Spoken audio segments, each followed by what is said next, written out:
Be careful when a preacher preaches to you, and instead of bringing the word of God, he brings a testimony. Most times when preachers want to deceive people, what they do is that they bring testimony, that they work for this person, they work for that person. He worked here in Malaysia, work in Zimbabwe. He says, okay, I asked for $1,000 for a 24-hour miracle. The people now give $1,000, and then he gives you testimonies of people that in 24 hours something happened to them. And I went to New York and I requested for $1,000. And when people responded, this is what happened to this. I went to Zimbabwe. You see, the credibility of what he's selling is tied to some testimonies he's telling you. That's the nature of the wisdom of man. You cannot build your life on that thing that that preacher is saying.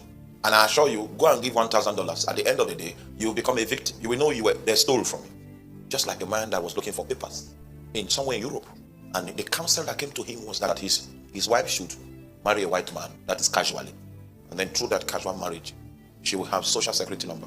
And then divorce the white man. And after divorcing the white man, they will now go to the court and marry. Yeah, then it will look like a new marriage was just contracted.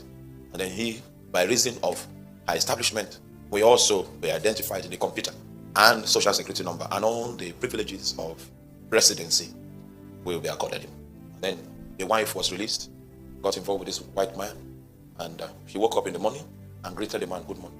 And the man remembered that his last girlfriend never greeted him good morning. So he got interested that he's going to stay in the marriage.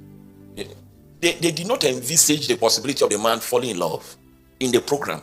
And the person that was selling the wisdom to him showed him examples of people that went that way, and now they are settled. They have all the privileges of residency in the nation in question.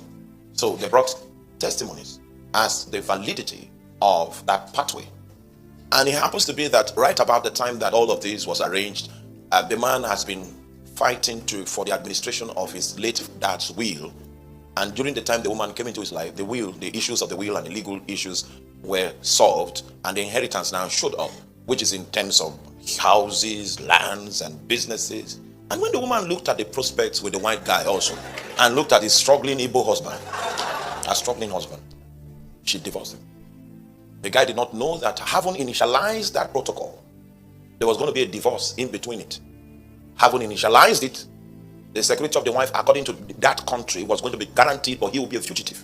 Having initialized the process, but it was just one evening discussion that led to the implementation of that program, and they never knew all the codes, all the possibilities that the program held, and the young man is somewhere in asylum in one nation right now. He's a fugitive.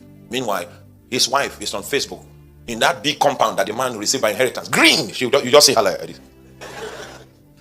May the Lord give you understanding.